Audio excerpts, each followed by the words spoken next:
Broccoli, जिसे हमारी आम ज़ुबान में शाख गोभी कहा जाता है, न्यूट्रिशन से भरपूर सुपर फूड है। ब्रोकली बहुत अच्छी चीज़ है, अच्छी फसल है और इस पर अगर मेहनत की जाए तो बहुत ही अच्छा रेवेन्यू कमा सकते हैं हमारे आम किसान। कोई किसान अगर प्रॉपर तरीके से इस पर मेहनत करे तो वो 1 एकड़ से 11 टन ब्रोकली प्रोड्यूस कर सकता है। आप सिंपल रेट लगाएं तो आपको 1 करोड़ से ज़ायद का रेवेन्यू जनरेट हो सकता है 1 एकड़ से। ये फूल गोभी के काश्तकारों के लिए और बंद गोभी के काश्तकारों के लिए इसकी प्रोडक्शन टेक्नोलॉजी बिल्कुल वैसी है जैसे कि गोभी की टेक्नोलॉजी है। 2.5 फुट का पटड़ा रखेंगे, 1.5 फुट की वाटर चैनल रखेंगे या ड्रिप लाइन लगाएंगे, उसके ऊपर ये बेहतरीन अपनी पैदावार दे देंगे। ये एंटी कैंसरस है, कोलेस्ट्रॉल रिड्यूसिंग है। ये वेजिटेबल में हाईएस्ट सोर्स रखता है प्रोटीन का। पूरी दुनिया में इसको ड्राइड फार्म के अंदर जो इस्तेमाल किया जाता है, इसकी सकरीज बनाई जाती हैं, इसको पाउडर बना के महफूज रखा जाता है बोरियों में, मर्तबानों में, बड़े पैक्स में। इसके पाउडर की कीमत जो है वो मार्केट में नॉर्मली 7,000 रुपये से 10,000 रुपये किलो चलती है। नाज़रीन, ब्रोकली, जिसे हमारी आम ज़ुबान में शाख गोभी कहा जाता है, फुल ऑफ प्रोटीन, न्यूट्रिशन से भरपूर एक सुपर फूड है। हमारे मैदानी इलाकों में ब्रोकली की बड़ी कामयाब काश्त पिछले कई सालों से पाकिस्तान में हो रही है, जिसमें पंजाब और सिंध के बहुत से इलाके शामिल हैं। मॉडर्न एग्रीकल्चर में ब्रोकली की काश्त के क्या मुमकिनात हैं, इस बात के ऊपर हम आपको दिखाने के लिए लेके आए हैं मरी के नवाही गाँव ओसिया में। यहाँ पे मौजूद हैं ब्रोकली के फील्ड में। आइए दिखाते हैं आपको ब्रोकली की कामयाब काश्त। आइए मेरे साथ।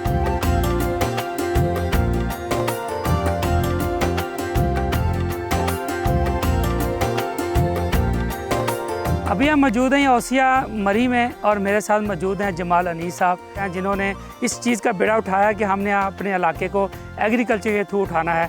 Thank you very much. आप जमाल साहब जो काम कर रहे हैं वैसे साहब बहुत ज़बरदस्त काम है। ये बताइए जो एग्रीकल्चर के थ्रू कम्युनिटी बेस्ड प्रोजेक्ट करने का ये कैसे आपको ख्याल आया और ये कब से कर रहे हैं सारी चीज़ें? बहुत शुक्रिया आपका तारिक साहब। हमारी ये ख्वाहिश थी कि हम कुछ ना कुछ कंट्रीब्यूशन अपने इलाके के लिए कर सकें। हम चूँकि यहाँ के बाशिंदे हैं, यहाँ के रिहायशी हैं और मेरी ख़ुद की तालीम भी जो है वो इकोनॉमिक डेवलपमेंट और इस पर रही है, तो अपने इलाके से शुरू करना ये ज़रूरी होता है। और पाकिस्तान के ओवरऑल इस इलाके में भी एक स्ट्रेंथ रही है एग्रीकल्चर।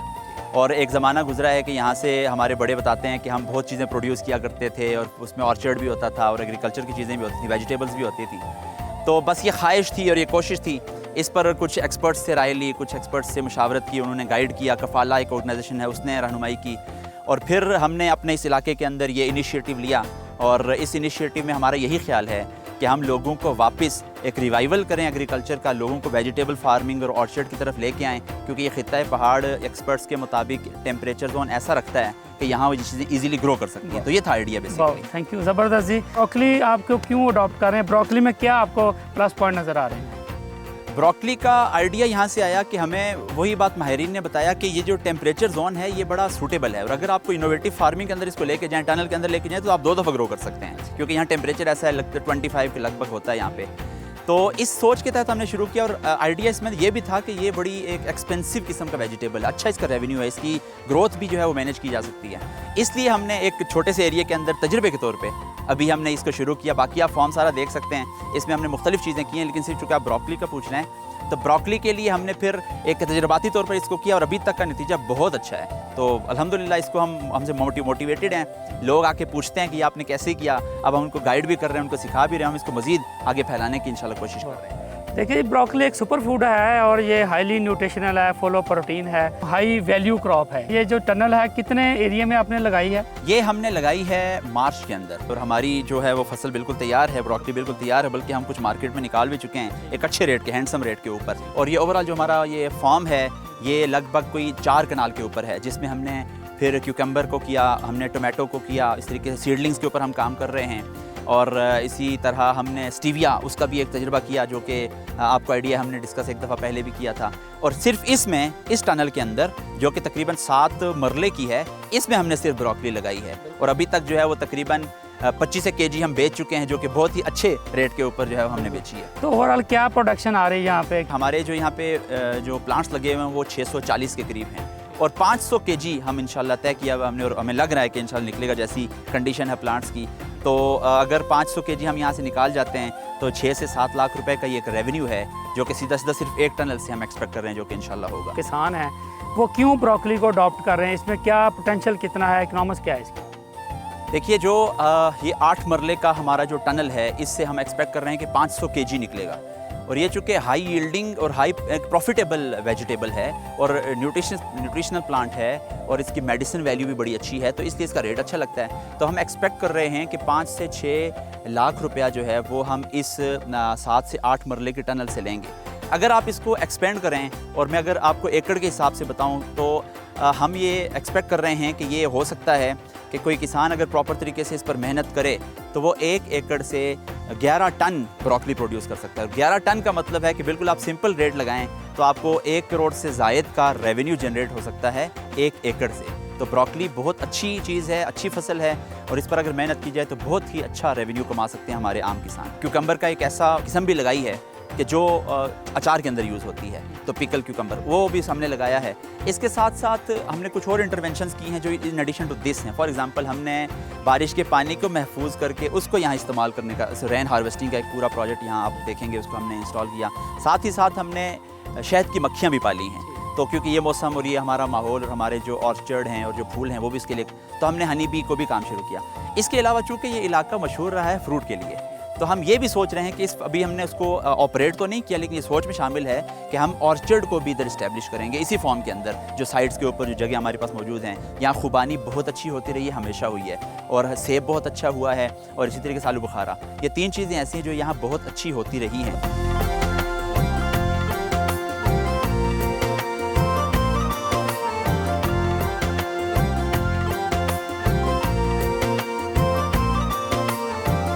औसिया विलेज मरी में मौजूद हैं और मेरे साथ हैं डॉक्टर साजिद इकबाल सिंधु साहब, जो कि नेशनल एग्रीकल्चर एक्सपर्ट हैं। हमने मैदानी इलाकों में ब्रोकली की बहुत कामयाब काश्त देखी, लेकिन आज माउंटेन एग्रीकल्चर में ब्रोकली की काश्त जो है ये पहली दफ़ा देख रहे हैं। क्या कहते हैं इस बारे में? बिस्मिल्लाहिर्रहमानिर्रहीम जी, ब्रोकली जो है ये कैबिज फैमिली से तल्लुक़ रखने वाला एक पौधा है। बिल्कुल जैसे आप बंद गोभी खाते हैं, फूल गोभी खाते हैं, उसी तरह की नस्ल से तल्लुक़ रखने वाला। लेकिन चूँकि गोरा इसको बहुत पसंद करता है और सैलड में और जैपनीज़ खानों के अंदर इसका इस्तेमाल बहुत ज़्यादा है, और बहुत सारे डिशेस जिसके अंदर के ख़ास तौर पे हमारे बड़े महंगी डिशेस जो इस्तेमाल होती हैं वो इसके अंदर इसको इस्तेमाल किया जाता है। तो इस वजह से इसको हाई प्राइस्ड वेजिटेबल के अंदर शुमार किया जाता है। और पंजाब के इलाकों में और सिंध में तो ये उगाई जाती है और वहाँ पे इसका एरिया और चीज़ें बढ़ती जा रही हैं, लेकिन वहाँ पे प्राइस मिलने के इशू जैसे कि बाकी फसलों के साथ होते हैं, बिल्कुल वैसे ही इसके साथ प्राइस के इशू आते हैं। अब जो प्राइस इशू हैं इसके अंदर हमें सबसे बड़ा जो प्रॉब्लम आता है वो ये होता है कि जिन दिनों में बहुत पैदावार आ जाती है तो उतनी कंजम्पशन नहीं होती, लेकिन गर्मियों में कंजम्पशन बढ़ जाती है और इसकी पैदावार नहीं होती। तो उसके लिए कफाला फाउंडेशन ने और ग्रीन सर्कल ने मिल के यहाँ पे ओसिया के अंदर इस विलेज में एक एक्सपेरिमेंटल ट्रायल किया, और आप देखें इसकी कितनी बड़ी सक्सेस स्टोरी है कि ये फूलों से भरी हुई यहाँ पे मौजूद है।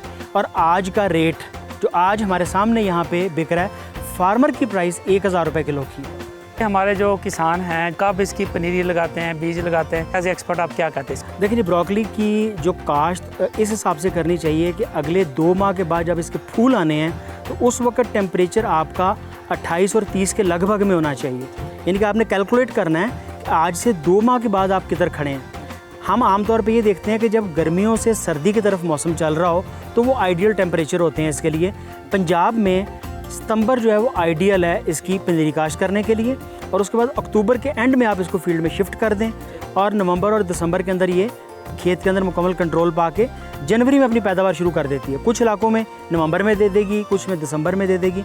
मरी के इलाके में जहाँ पे हम इस वक्त खड़े हैं या पहाड़ी इलाकों में जुलाई के महीने में और जून में पैदावार लेना यकीनन एक मोजज़े की हैसियत रखता है। और इसकी प्रोडक्शन जो है टेक्नोलॉजी बिल्कुल वैसी है जैसे कि गोभी की टेक्नोलॉजी है। जितने पौधे गोभी के लगने हैं, जितनी लाइनें उसकी बननी हैं, जितनी पटड़ियाँ, ये मैं आसानी के लिए बता रहा हूँ कि ये फूल गोभी के काश्तकारों के लिए और बंद गोभी के काश्तकारों के लिए 2.5 फुट का पटड़ा रखेंगे, 1.5 फुट की वाटर चैनल रखेंगे या ड्रिप लाइन लगाएंगे, उसके ऊपर ये बेहतरीन अपनी पैदावार दे देंगे। बिल्कुल ठीक है। तो इसके फिर फर्टिलाइज़र प्लान क्या होगा और इसकी बीमारी के ऊपर भी थोड़ा सा गाइड करें। खुशी की बात यह है कि इसके ऊपर बीमारियां ना होने के बराबर हैं, ख़ास तौर पे फंगल डिजीज़ इसके ऊपर बहुत कम है। फिर भी अगर आप एहतियातन एक आध स्प्रे करना चाहें तो कॉपर का कर सकते हैं, जो कि रिकमेंडेड भी है, सेफ़ भी है। कॉपर ऑक्सीक्लोराइड कर लें, कॉपर सल्फेट कर लें, उससे ये फ़ायदा होता है कि जो बीमारी के चंद एक इसके ऊपर जर्म्स आए भी हैं वो ख़त्म हो जाते हैं, ना होने के बराबर बीमारियाँ इसके ऊपर।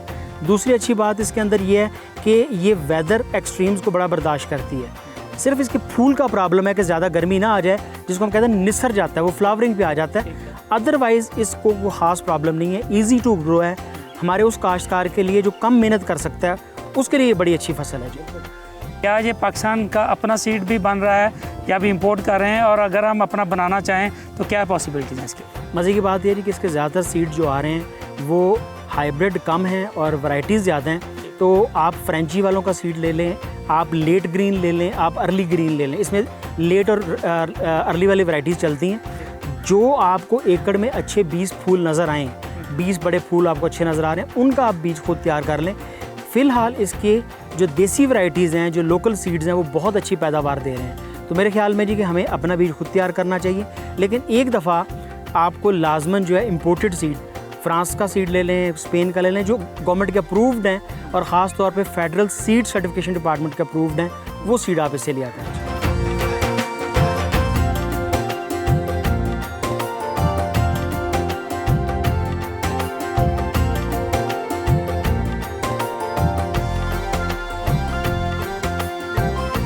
मेरे साथ मौजूद है जी प्रोफेसर हाफिज़ आफ्ताब अहमद, जो कि एक माहिर तालीम है। इसके साथ इनका बहुत सोशल इन्फ्लुएंस है और साथ ये मोटिवेशनल स्पीकर हैं।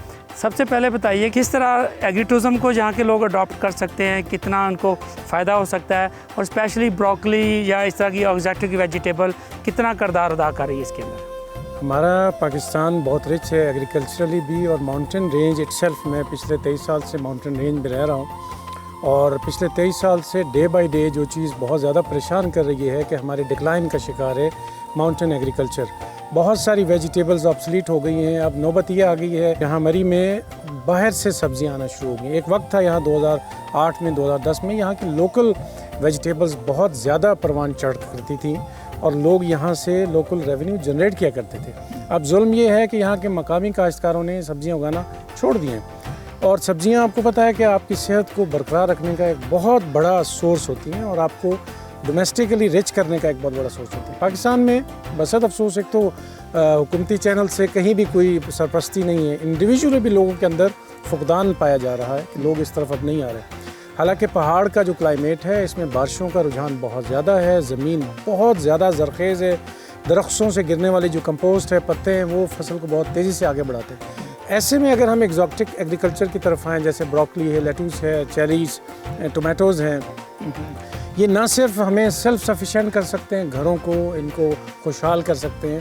और आज के इस कदर ज़्यादा डेट्रिएट इकॉनमी है, लोग बहुत ज़्यादा परेशान हैं, तो अगर हम अपने अपने इलाकों में ये जो पहाड़ी लोग हैं अपनी सब्जियां उगाना शुरू कर दें, सेल्फ सफिशिएंट हो जाएं, ना सिर्फ अपनी सेहत बरकरार रखेंगे बल्कि अपनी जेब को हरा करना शुरू कर देंगे।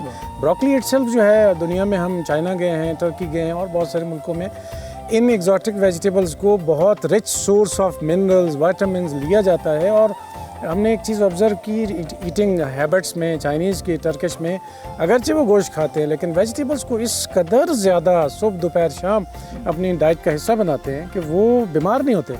हमारे यहाँ आप देखिए कि लोग शदीद बीमार होते हैं, अस्पताल हमारे अटे पड़े हैं, लोगों से भरे पड़े हैं, जबकि चाइना में ऐसा नहीं, तुर्की में ऐसा नहीं। चूँकि ये किचन गार्डनिंग की तरफ और सेल्फ वेजिटेशन की तरफ और मकामी सब्जियों की तरफ उनका रुझान बहुत ज़्यादा। और चाइना में तो हमने पर्सनली ऑब्ज़र्व किया कि छोटे छोटे यूनिट्स में, घरों में लोगों ने गमलों में मुख्तलिफ जार्स के अंदर बेहतरीन प्लांटेशन की हुई है और अपने घर की सब्ज़ी वो खुद उगा रहे हैं। बिल्कुल ठीक, वो खुशहाल भी हैं और सेहतमंद भी हैं। आफ्ताब साहब, ये जिस तरह हमने देखा कि जो माउंटेन के फार्मर हैं, जो माउंटेन एग्रीकल्चर है, वो उसमें सस्टेनेबिलिटी नहीं है। हमारा किसान जो है ना, वो उसमें बेहतर पैसे नहीं कमा पा रहा है, इसलिए इसको छोड़ रहा है। ऐसे में एग्रीकल्चर की जो टूरिज़म है, जो फार्म की टूरिज़म है, इस तरह बहुत सी सब्जियां लगा के, जब फल लगा के लोगों को अट्रैक्ट करना, तो इसके ऊपर हमारे किसानों को क्या मशवरा देते हैं? बड़ी अहम चीज़ है। आप देखें कि मरी की तरफ, नारायण कागान की तरफ, सवात की तरफ, कश्मीर के इन एरियाज़ की तरफ लोगों का रुझान बड़ी तेज़ी से बढ़ रहा है। चूँकि बहुत ज़्यादा अर्बनाइजेशन बढ़ रही है, शहरी आबादी की खूबसूरती ख़त्म होती जा रही है दिन ब दिन, और लोगों का नॉर्दर्न एरिया की तरफ रुझान बड़ी तेज़ी से बढ़ रहा है। ऐसे में अगर एग्री टूरिज़म को हमारा मकामी काश्तकार आबाद करे, सबसे प्लस पॉइंट ये है कि इनको मंडी नहीं जाना पड़ेगा, अपने डोर स्टेप पे इनकी जो ये यील्ड है ये फ़रोख्त होगी। न सिर्फ ये ख़ुद को सेहतमंद और ख़ुद कफ़ील बनाएंगे बल्कि आने वालों के लिए एक बहुत बड़ी फैसिनेशन होगी। अब लोग बेचारे टूरिज़्म के, मैं बहुत सारे लोगों को ऑब्ज़र्व करता हूँ टूरिज़्म पे पहाड़ी इलाकों में आए हुए हैं, फलों के दरख्त ढूंढ रहे होंगे, सब्जियाँ ढूंढ रहे होंगे। अब उनको यहाँ शहरी माहौल मिल रहा है, कोई सब्ज़ी नहीं, कोई फल नहीं, वो बड़े डिसअपॉइंट होते हैं। ऐसे में अगर हमारा काश्तकार बेदार हो जाए, ना सिर्फ लोगों के आने से इन इलाकों की मईशत बेहतर होगी बल्कि हर घर का चूल्हा तेज़ी से जलना शुरू हो जाएगा। हमारा किसान असल में अगर अपनी किचन गार्डनिंग की तरफ और माउंटेन वेजिटेशन की तरफ बढ़ना शुरू हो जाए, सबसे बड़ी फैसिनेशन आने वाले टूरिस्ट को वो ये देगा कि अपने फार्म की पैदा करदा मसनूआत से उसका दिल लुभाएगा। दूसरी इम्पॉर्टेंट चीज़ ये है कि आज सोशल मीडिया का दौर है। सोशल मीडिया के ज़रिए से ऐसी ब्लेसिंग है कि फारदेस्ट डेस्टिनेशन पे बैठा हुआ इंसान भी आपके मरी के मज़ाफ़ात में या पहाड़ी इलाकों में जहाँ कहीं कोई प्रोडक्शन हो रही है उसके बारे में बड़ी अच्छी नो हाउ लेगा। फिर ये है कि हर एक को सेल्फ सफिशिएंट होने के लिए अपने कॉटेजेस जो बहुत सारे लोगों ने बनाए हुए हैं, इनके साथ अगर अपनी यील्ड से, अपनी प्रोडक्ट से, एग्जॉटिक वेजिटेबल से लोगों को खाने खिलाएं, उनको अट्रैक्ट करें, अपने तैयार पैदा करदा फल जो है उनको सर्व करें। तो जो इस टाइम बहुत ज़्यादा ट्रैफिकिंग है माल रोड पर या मरी के अर्बन एरिया में, जिसके नतीजे में टूरिज़्म भी बर्बाद हुआ है और लोग यहाँ ताज़ा हवा खाने के लिए, माहौल की सेरेनिटी इंजॉय करने के लिए आ रहे हैं, वो वहाँ इंजॉय नहीं हो रहा। ट्रैफिक में लोग 18-18 घंटे चौक हुए होते हैं। तो अगर हम इन देही इलाकों की तरफ उनको डाइवर्ट करें, और देही इलाके का काश्तकार, देही इलाके में बहुत पढ़े लिखे नौजवान हैं, अगर टूरिस्ट लाना चाहते हैं तो अपनी लोकल इंडस्ट्री को, एग्रीकल्चर को, वेजिटेशन को फैलाएं। लोकल कॉटेजेस, लोकल हट्स में यही प्रोडक्ट, लोकल शहद दें, ब्रोकली से बने हुए दर्जनों किस्म की खूबसूरत सब्जियां हैं वो पेश करें, और फिर आप देखेंगे कि ये इस डाइवर्जन से आपकी इकॉनमी भी आबाद होगी और मरी का जो इस वक्त घसा पिटा कॉन्सेप्ट माल रोड का बना हुआ वो भी ख़त्म होगा। हमारे जो टूरिस्ट आते हैं वो माल रोड और बड़े बड़े जो मार्ट्स को देख रहते हैं, और वो जहाँ पे देखने आते हैं मरी की खूबसूरती, लेकिन वो वहाँ पर सिर्फ एक तरह के जंगल पहाड़ देख के चले जाते हैं। अगर वो एग्रीकल्चर टूरिज़्म में इस तरह की जगहों पे आएंगे तो मरी की रियल खूबसूरत देखेंगे। इवन नारायण का गाँव में भी जाते हैं तो वहाँ पे फार्मर से मिलें, फार्म की टूरिज़्म पे जाएं और वहाँ पे उन्हीं के साथ नाइट स्टे करें, खाने खाएं, तो मेरे ख्याल इस तरह फार्मर के लिए एक नई राहें खुलेंगी।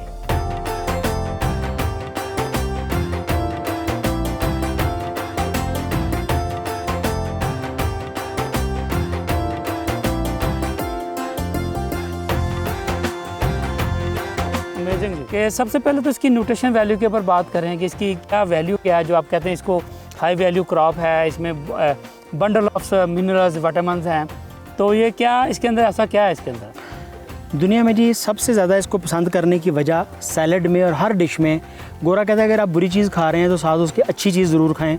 तो अच्छी चीज़ इसमें यह है कि ये एंटी कैंसरस है। नंबर 2, ये कोलेस्ट्रॉल रिड्यूसिंग है, इससे कोलेस्ट्रॉल रिड्यूस होता है, इसके अंदर कोलेस्ट्रॉल है ही नहीं है और ये कोलेस्ट्रॉल को कट करता है। तीसरी इसकी सबसे बड़ी चीज़ ये है कि ये वेजिटेबल में हाईएस्ट सोर्स रखता है प्रोटीन का। तो वो लोग जो कि एनिमल फैट से, एनिमल प्रोटीन से प्रोटीन नहीं लेना चाहते, उसके लिए ब्रोकली एक आइडियल सोर्स है कि वो यहाँ से हाईएस्ट प्रोटीन का सोर्स ले सकते हैं। और मज़े की बात आपको बताऊं कि जितने बॉडी बिल्डर्स हैं वो इस सोर्स को एज आ प्रोटीन सोर्स के जो है वो इस्तेमाल करते हैं। वो मशरूम को और ब्रोकली को, इन दो चीज़ों को प्रोटीन के सोर्स के तौर पे मसल बिल्डिंग के लिए इस्तेमाल करते हैं, और ब्रोकली का हर आने वाले दिन में पाकिस्तान में इस्तेमाल बढ़ता जा रहा है। किचन गार्डनिंग में ब्रोकली का जो है ना बहुत एक ट्रेंड सेट हो रहा है, तो किचन गार्डनिंग के वाले से आप ब्रोकली को क्या समझते हैं? इसको बहुत आसानी से लगाया जा सकता है जी। इसकी पनीरी उगानी, इसका बीज काश्त करना, ये बिल्कुल गोभी के ख़ानदान से है, कैबेज फैमिली से है। इसको फूल गोभी की तरह बड़ी आसानी के साथ गमले में लगाया जा सकता है। और सबसे अच्छी बात यह है कि इसको बीमारियां नहीं आती, इसको प्रॉब्लम नहीं आते। ये बड़ी आसानी के साथ जो है एक गमले के अंदर एक छोटी सी बोरी के अंदर अपनी छत के ऊपर अपने लॉन के अंदर इसको काश किया जा सकता है। बिल्कुल ठीक है। ब्रोकली की क्या क्या वैल्यू ऐड प्रोडक्ट्स बन सकती हैं जिससे हमारा किसान या उसके साथ जुड़े हुए लोग इसको जो है ना पोस्ट हार्वेस्ट लॉसेस को कम करके इससे फ़ायदा कमा सकते हैं? देखिए जी, पूरी दुनिया में इसको ड्राइड फार्म के अंदर जो है इस्तेमाल किया जाता है। इसकी सकरीज़ बनाई जाती हैं, इसको पाउडर बना के महफूज रखा जाता है बोरियों में, मर्तबानों में, बड़े पैक्स में, और फिर जहाँ जहाँ पे इसको सालन में या बाकी चीज़ों में इस्तेमाल करना है एज अ प्रोटीन सोर्स के, तो वहाँ पे इसको इस्तेमाल किया जाता है। दूसरा बड़ा इसका तरीकाकार जो आजकल है वो इसको क्विक ड्राइंग का है। क्विक ड्राइंग कूलिंग के साथ वो यकदम ड्राई करते हैं और चंद मिनटों में उसको ड्राई करके उसके बाद उसको वैक्यूम के अंदर जो है सेव कर लिया जाता है, जो कि एक लंबे अरसे तक उसके अंदर महफूज हो जाता है। वैल्यू एडिशन आ गई।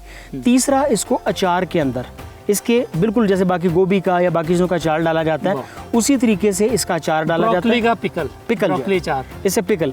तो ठीक है, इसको ब्राइन सोल्यूशन के अंदर 4% ब्राइन के अंदर जो है इसको बनाया जाता है और फिर ये साल तक इस्तेमाल किया जाता है। तो ये 3 मुख्तलिफ तरीके हैं जिसके अंदर अगर आपकी ओवर प्रोडक्शन हो भी गई है तो आप उसको महफूज बना के, बल्कि इस वैल्यू एडिशन ये तो बहुत बड़ी कीमत के ऊपर बिकती है। ये बिल्कुल ऐसे है कि अगर आपका फूल जो है उन दिनों में कुछ 400-500 रुपये किलो बिक रहा है या जब रेट कम हो जाते हैं किसी वजह से, तो आप इसको महफूज करें।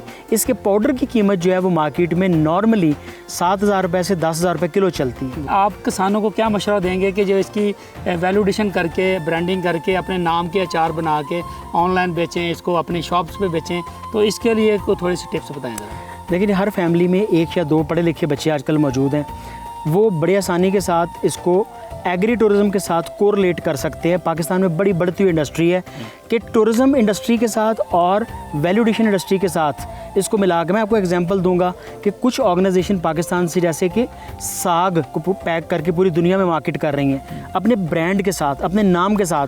तो अगर आप गोभी को, खीरे को, शलजम को, किसी और चीज़ को अपनी पैकिंग में ब्रांड करके देते हैं तो पूरी दुनिया आपके ब्रांड का इंतज़ार करती है। और पाकिस्तान में जो सबसे ज़्यादा कमी है फार्मर के पास, वो ट्रेसेबिलिटी की है। पूरी दुनिया हमें पसंद नहीं करती इस वजह से कि हम ट्रेसेबल नहीं हैं। हमारी तो एक रेडी के ऊपर पड़ा हुआ खरबूजा जो है, हमें नहीं पता होता कि पहला खरबूजा फीका निकलेगा या आखिरी मीठा निकलेगा। तो गोरा चाहता है कि अगर उसने एक जगह से एक मीठा लिया तो सारे मीठे निकलने चाहिए। उसको पता होना चाहिए कि ये अब्दुल हकीम से या खानेवाल से या मुल्तान से या ओसिया से आने वाली ब्रोकली है और इसके ऊपर टैग लगा होना चाहिए जिसको हम कहते हैं ट्रेसेबिलिटी टैग। तो ट्रेसेबिलिटी टैग जो है हमारी वैल्यू एडिशन के लिए और प्राइस वैल्यूएशन के लिए बहुत ज़रूरी है पूरी दुनिया के अंदर। Thank you very much Sahib साहब, बहुत शुक्रिया आपका। जी तो नाज़रीन, आपने देखा कि ब्रोकली की जो कामयाब काश्त मैदानी इलाकों में और अब जो माउंटेन एग्रीकल्चर जो हमारे पहाड़ी इलाके हैं जहाँ पे बेरोज़गारी के प्रॉब्लम है, जहाँ पे गुर्बत के प्रॉब्लम है, ऐसे में ब्रोकली की काश्त हमारे किसान अडॉप्ट करके एक बहुत हैंडसम अमाउंट कमा सकते हैं। उम्मीद है कि आज के प्रोग्राम में जो मालूमात हमने आपको दी हैं वो आपके लिए बहुत ही यूज़फुल साबित हुई होंगी। मिलते हैं आपसे अगले प्रोग्राम में नई मालूमात के साथ। अपने होस्ट तारक तमीर और मेरी टीम को दीजिए इजाज़त और आप देख रहिए किसान का पाकिस्तान, सिर्फ डिस्कवर पाकिस्तान।